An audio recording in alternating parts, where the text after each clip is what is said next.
бешек киген ана биік тау аққайыңдай салтсақтау қазағымның әдебиеті даналық аналардың дәнегеді қыр гүлін жиып қойса. Балалар бізге әжейлер кетті қонаққа. Кәдімгі қонаққа әжеге барыңыз ба? Жүр жүр.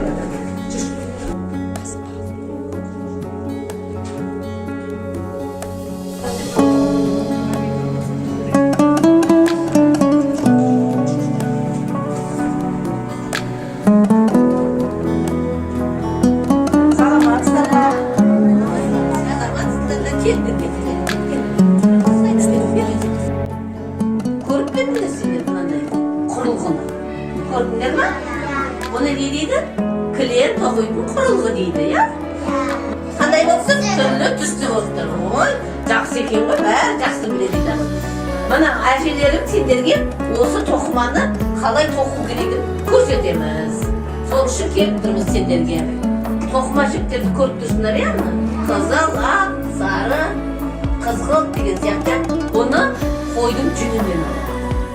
Қойдың жүнін жуады әдеміліп, сөйтеді де бұны иіретті білесіңдер ғой, ұршықпен иіреді, немен дейді? Бұрында ұршықпен иірген. Сөйтіп осы ұршықпен иіріп осы жіпті, осы кілем тоқыған, алаша тоқыған, мынандай кигіз үйлердің бау-бақшаларын, нелерін, басқұрларын тоқыған, мынандай ойын салып, көздеріне үйреншікті болу үшін. Ертіп көрсесең, қалай тоқитын көрсетеді.